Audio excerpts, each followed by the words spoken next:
नमस्कार दोस्तों, कल अपनी क्लास से राजस्थान इतिहास की डेमो क्लास थी, इंट्रोडक्शन क्लास थी, उसमें अपने सिलेबस डिस्कशन किया था। तो आज से अपने राजस्थान का इतिहास की जो पहला टॉपिक है उसके स्टार्ट करेंगे। बट उससे पहले हमें ये देखेंगे इतिहास से क्या है, इतिहास के कालखंड क्या है और इतिहास में राजस्थान इतिहास की क्या भूमिका है। तो जब हमें ये देखते हैं कि इतिहास क्या है, तो इतिहास क्या है, तो उसमें अपना पहला जो ये देखते हैं कि इतिहास के पिता कौन है। तो जब इतिहास के पिता की बात आती है तो इतिहास के पिता हैं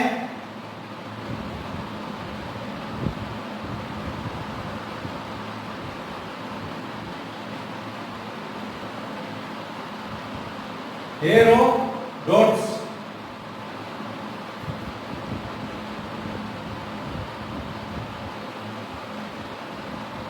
हेरोडोटस को इतिहास के पिता कहा जाता है।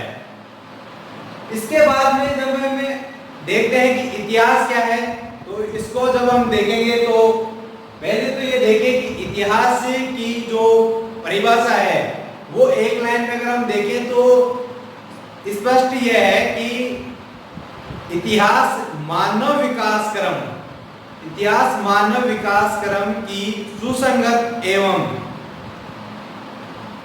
क्रमबद्ध जानकारी प्राप्त करने का सर्वश्रेष्ठ साधन है। तो ध्यान से हम जब देखते हैं तो एक मानव विकास की जो क्रमबद्ध एवं सुसंगत जानकारी जहां से हमको प्राप्त होती है वो ही इतिहास है। और इतिहास को जब हम देखें टुकड़ा करके भी तो हम देखते हैं कि इतिहास इति प्लस हास, मतलब जो अतीत में जो गुजर चुका है, जो घटनाएं हैं उनका अध्ययन, यही इतिहास है। तो जब हम इसकी बात करते हैं इतिहास की, तो मानव विकास की सुसंगत एवं क्रमबद्ध जानकारी प्राप्त करने का सर्वश्रेष्ठ साधन है। इसके अलावा देखते हैं कि इतिहास ज्ञान की मानविकी शाखा के अंदर है, ज्ञान की मानविकी शाखा के अंतर्गत रखा जाता है।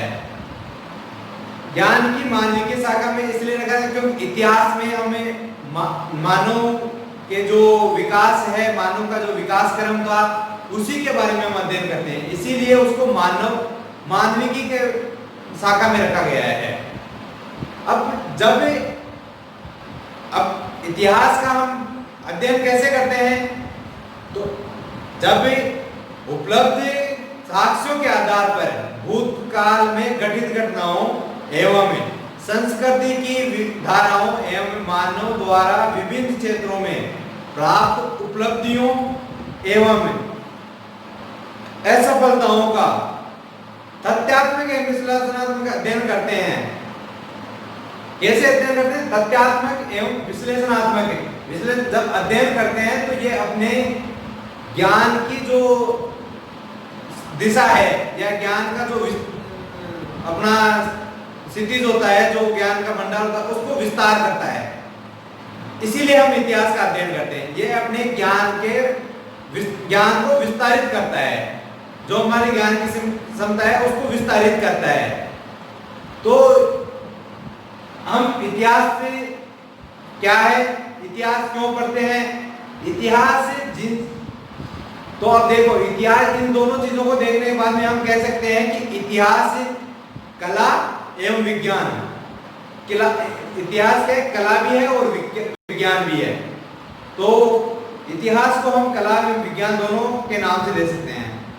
जिन साधनों से हम अज्ञात एवं अल्पज्ञात इतिहास की जानकारी प्राप्त करने या उसको समझने के लिए जिन साधनों का उपयोग करते हैं उनको हम कहते हैं इतिहास की जानकारी प्राप्त करने के स्रोत। वो इतिहास की जानकारी प्राप्त करने के स्रोत कहलाते हैं। अब भी एक वर्ड में मैं कहूं कि इतिहास क्या है, तो मतलब एक स्पष्ट है कि अतीत का वर्तमान में अध्ययन करना ही इतिहास कहलाता है। क्या है? अतीत जो गुजर चुका है उसका, जो अभी प्रेजेंट में है, भविष्य या वर्तमान में। भविष्य में हम अध्ययन करेंगे या अभी हम जब अध्ययन कर रहे हैं वर्तमान में, उसको हम प्रेजेंट जो है उसको हम अध्ययन है उसका जो चाहे कल ही हो उसका जो हम अध्ययन करेंगे तो इतिहास कहलाएगा। अब दूसरा हमारा टॉपिक है इतिहास के कालखंड। तो हम जब भी इसके काल को पढ़ते हैं तो देखिए इसके काल को हम तीन भागों में विभाजित करके पढ़ते हैं। पहला है प्रागैतिहासिक काल,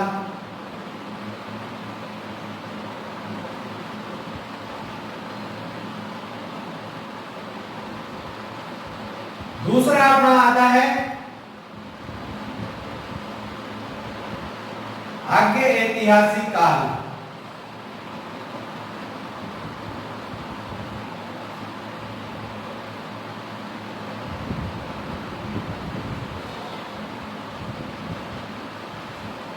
और तीसरा है अपना ऐतिहासिक काल।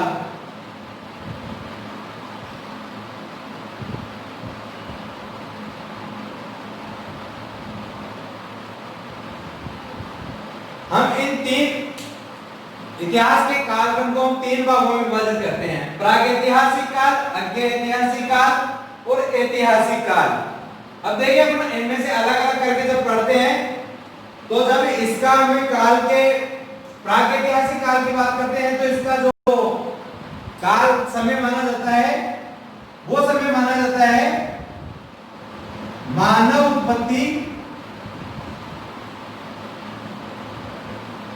उत्पत्ति से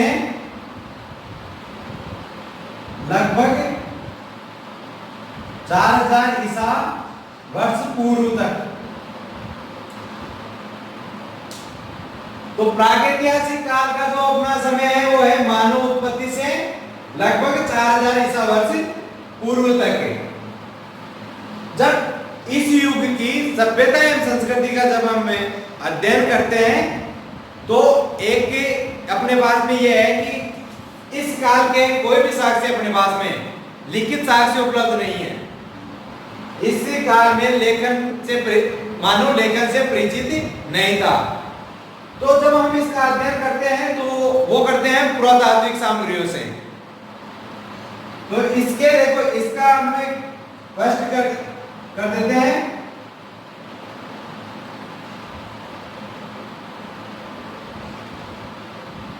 लेखन साक्ष्य नहीं, ठीक है। तो इसके लेखन साक्ष्य अपने पास में नहीं है।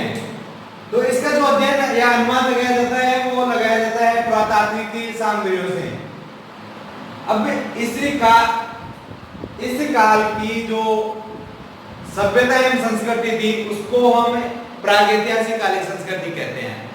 अब प्रागैतिहासिक काल में मानव शिकार उसका प्रमुख जीवन यापन करने का प्रमुख साधन है। उसके अलावा वो अभी पशुपालन को ज्यादा महत्व था नहीं, इतना करने लग गया था हालांकि, बट इतना ज्यादा था नहीं। पहिए का आविष्कार कर चुका था, अग्नि का आविष्कार मानव कर चुका था इसी काल में। और अभी स्थायी निवास इसी काल में प्रारंभिक अवस्था में था। स्थायी निवास से अपनी प्रारंभिक अवस्था में ही था प्रागैतिहासिक काल में। तो जब प्रागैतिहासिक काल के बाद में हम बात करें आगे ऐतिहासिक काल की, तो आगे ऐतिहासिक काल की जब हम बात करते हैं तो इसका जो समय है वो है लगभग 4000 ईसा वर्ष पूर्व से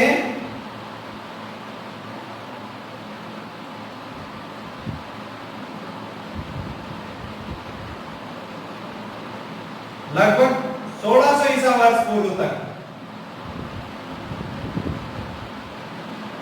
जो आगे ऐतिहासिक काल है उसका जो समय है वो अपना है 4000 ईसा वर्ष पूर्व से लगभग 1600 ईसा वर्ष पूर्व तक का।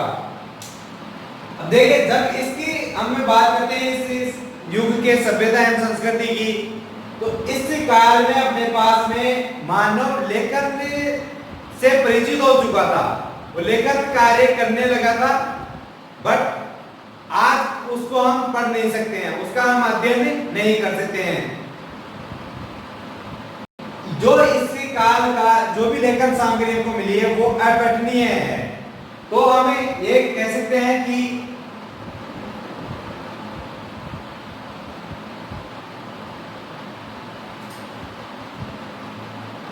लेखन साक्ष्य है पर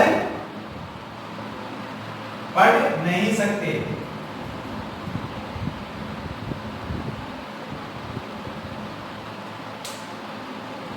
इसी कारण अपने पास में लेखन साक्ष्य तो है पर उनको पढ़ नहीं सकते हैं। इसी काल की जब हम बात करें तो इसी काल में जो लिपि थी वो थी अपनी सर्पिलाकार लिपि।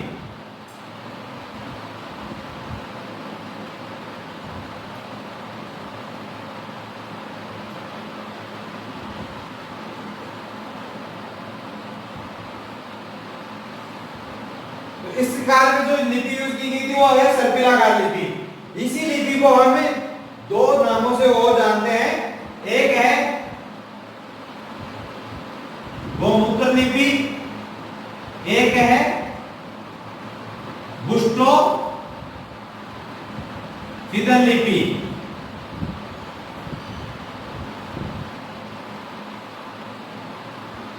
तो सर्पिलाकार लिपि के दो नाम हो रहे हैं, एक है गोमूत्र लिपि, एक है बुस्टो फिदन लिपि। अब देखिए ये जो लिपि है वो अपन जो लिखते हैं वो ऐसे लिखते हैं। इसमें यहां से स्टार्ट किया, ये यहां तक पहुंचा, फिर यहां से स्टार्ट किया यहां तक आया, फिर यहां से ऐसे यहां पहुंचा, फिर ऐसे। तो इसी को बोलते हैं अपन सर्पिलाकार लिपि। अब इसी काल में लेखन साक्ष्य तो है बट उनको पढ़ नहीं सकते क्योंकि उनकी लिपि है सर्पिलाकार लिपि है।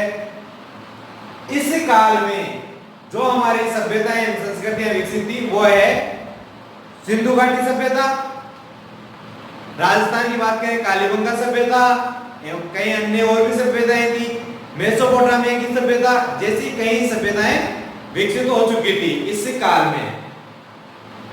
इस काल में मानव कृषि कार्य करने लग गया था, पशुपालन का कार्य करने लग गया था, मानव स्थायी निवास करने लग गया था और सभ्य नगरों के जैसे नगर बना के रहना शुरू कर दिया था। तो इस काल में मानव स्थायी निवास पे आ चुका था और कृषि कार्य भी करने लग गया था। अब देखिए इसी काल की जब हम बात करें तो इस काल में अपने सिंधु घाटी सभ्यता और मेसोपोटामिया सभ्यता जो कि इराक एवं ईरान में दजला फ्रात नदी के किनारे विकसित है मेसोपोटामिया की सभ्यता। तो इन दोनों के जब उत्खनन किया गया सिंधु घाटी सभ्यता का और मेसोपोटामिया की सभ्यता का, तो इनमें एक चीज कॉमन मिली है वो है बेलन।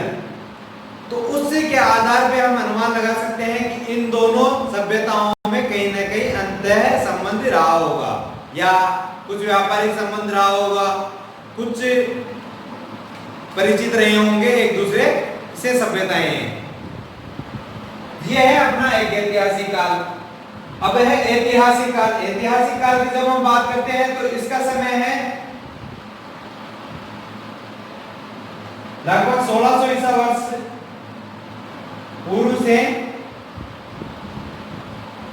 वर्तमान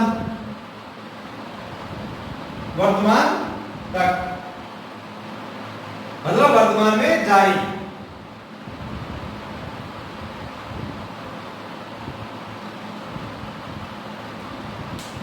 ऐतिहासिक काल है उसका लगभग 1600 ईसा वर्ष पूर्व से वर्तमान में भी चल रहा है। इसी को हम जो भी चल रहा है उसको हम बोलते हैं ऐतिहासिक काल। तो देखिए ऐतिहासिक काल की जब हम बात करते हैं तो इसी युग की जो सभ्यता एवं संस्कृतियां थी उनके साक्ष्य लिखित भी है। अब इनके साक्ष्य हैं जो लिखित है और पढ़ने योग्य है।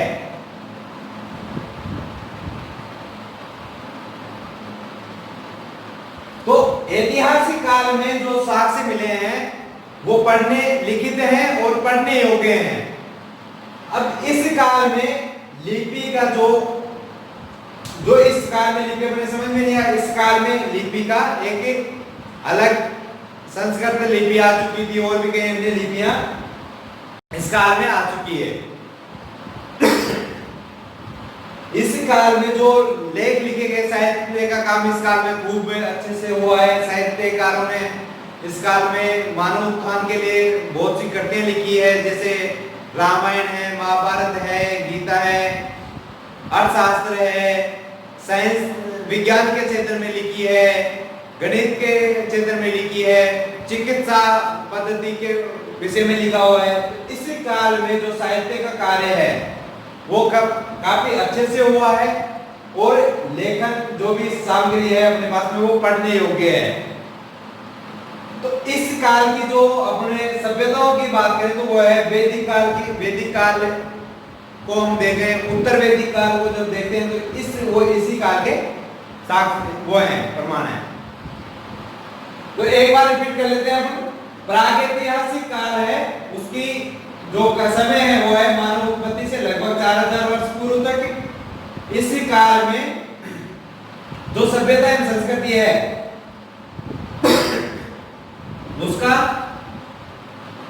लिखित साक्ष्य नहीं है, बट हम जो अध्ययन करते हैं वो पुरातात्विक साक्ष्यों के आधार पर उसका अनुमान लगाते हैं। इसी को हम एक प्रागैतिहासिक कालीन संस्कृति कहते हैं। जब हम ऐतिहासिक काल की बात करते हैं तो ऐतिहासिक काल में लगभग 4000 ईसा वर्ष पूर्व से लगभग 1600 ईसा वर्ष पूर्व का है। इसमें लेखन साक्ष्य तो है बट वो पढ़ने योग्य नहीं है, मतलब अध्ययन करने योग्य नहीं है, क्योंकि इनकी लिपि जो है वो है सर्पिलाकार लिपि है, जिसको हम गोमूत्र लिपि या पुष्पपिंजर लिपि भी कहते हैं। इस काल का जो उदाहरण है वो है सिंधु घाटी सभ्यता है, मेसोपोटामिया की सभ्यता है, कालीबंगा सभ्यता है एवं अन्य कई सभ्यताएं इस काल में आ चुकी थी। जब हम ऐतिहासिक काल की बात करते हैं तो ऐतिहासिक काल में लगभग इसका जो समय है वो है लगभग 1600 ईसा वर्ष पूर्व से वर्तमान में जारी है अभी भी। इस काल के साक्ष्य हैं वो लिखित भी हैं, पढ़ने योग्य भी हैं। अब इसी काल में जो लेखन का जो कार्य किया गया था साहित्यकारों ने, वो हमारे लिए बहुत अच्छे कृतियां लिखी है। रामायण है, महाभारत है एवं अर्थशास्त्र वगैरह इनकी काफी किताबें लिखी है। ये इसके उदाहरण उत्तर वैदिक काल या वैदिक काल जिनकी हम बात करें वो इस काल के उदाहरण है। देखिए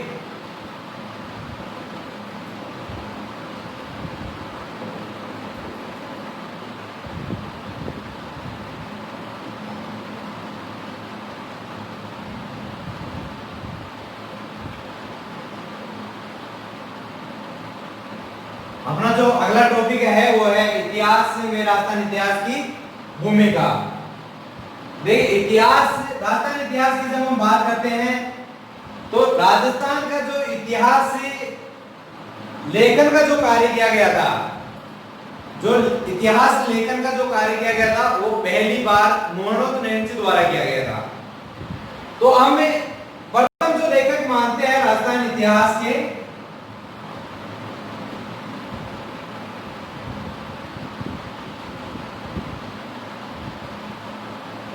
वह मोहनोद नैन्सी।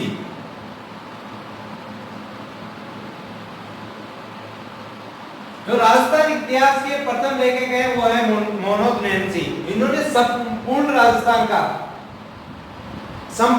का इतिहास लिखा है मोहनोद नैन्सी ने, बट ये इन्होंने पहले लिखा है। उसके बाद में आधुनिक काल की जब हम बात करें तो आधुनिक काल का जो लेखक है जिनको हम आधुनिक काल के संपूर्ण राजस्थान के इतिहास के लेखक मानते हैं वो है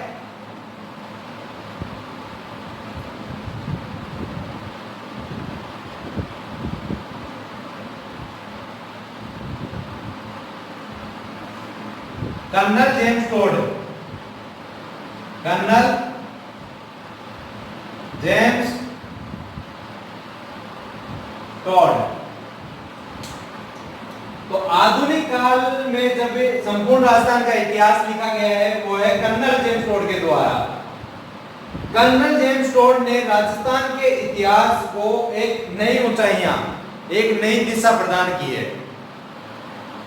और जो इनके लेखन में कुछ रह गया था उसका कवि राजा श्यामल दास एवं गौरीशंकर हीराचंद ओझा जी जैसे विद्वानों ने कुछ आयाम जोड़कर उसको संपूर्ण करने की कोशिश की है।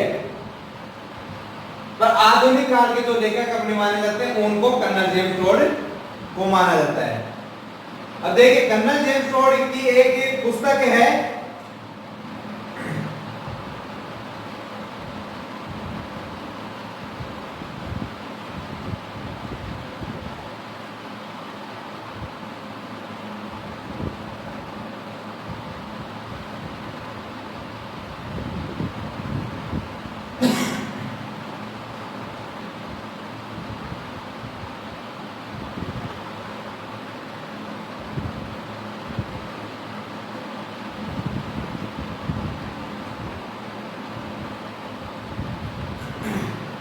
इनकी जो कर्नल जेम्स टोड की जो पुस्तक का नाम है वो है annuls and antiquities of Rajasthan. जब कर्नल जेम्स टोड ने इस पुस्तक को लिखा है तो देखिए राजस्थान ने जो प्राचीन राजस्थान या राजस्थान से पहले जब नाम राजस्थान नहीं था उससे पहले बात करें तो भौगोलिक, राजनीतिक एवं ऐतिहासिक कारणों से हम बात करें तो इसके विभिन्न नाम थे, विभिन्न नाम प्रचलित थे। इस पूरे भूभाग के अलग अलग नाम प्रचलित थे।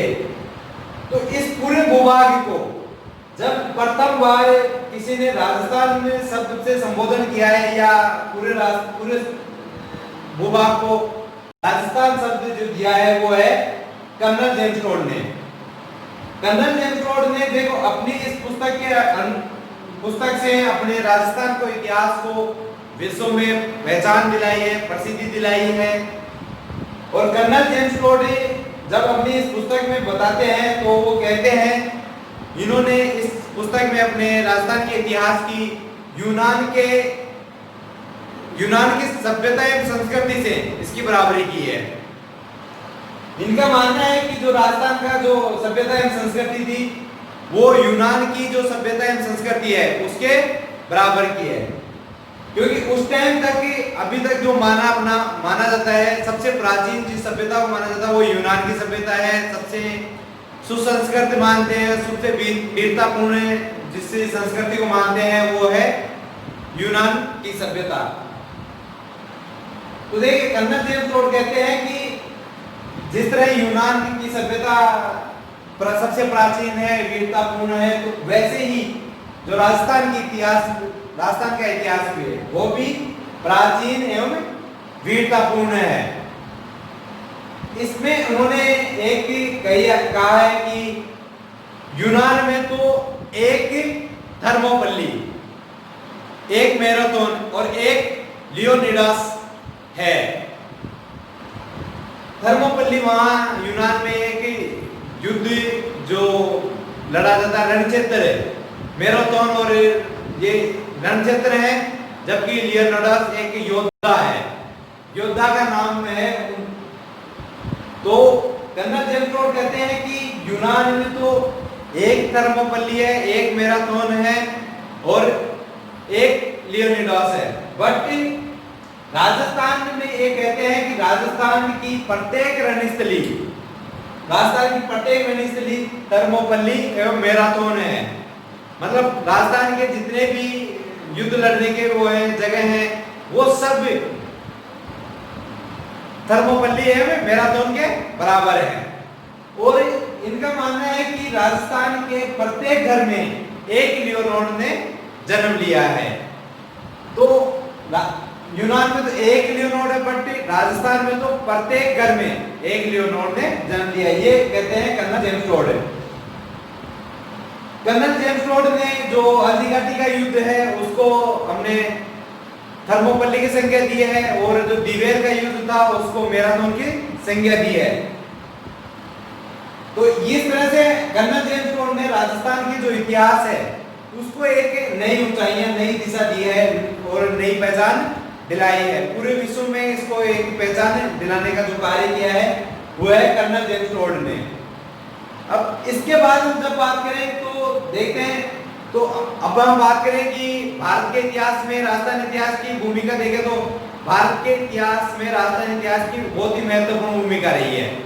जब हम इस स्रोतों को आधार बनाकर देखते हैं, जैसे कि पुरातात्विक स्रोत हैं, साहित्यिक स्रोत हैं या पुरालेखीय स्रोत हैं, इन सभी के जो आधार बनाकर हम जब देखते हैं तो देखते हैं कि भारत में राजस्थान में प्रशस्त युगीन भागोर जैसे स्रोत पर एवं कालीबंगा, आहाड़े, गणेश्वर, बेराट जैसे कई स्तरों पर सभ्यताएं विकसित हुई है, प्लुभित हुई है और एक अलग ऊंचाइयां राजस्थान के इतिहास को प्रदान की है। तो इन सबको हम देखें और बात करें तो देखते हैं कि राजस्थान का जो इतिहास है वो भारतीय इतिहास में एक बहुत ही महत्वपूर्ण स्थान रखता है। तो अब अपन कल जो क्लास रहेगी उसमें हम जो टॉपिक लेंगे वो है इतिहास को जानने के स्रोत। जो राजस्थान इतिहास को कहां से जानते हैं उनके, इस वीडियो को अब आप लोग लाइक करें, शेयर करें अपने सभी दोस्तों को और इस पे कमेंट्स करें।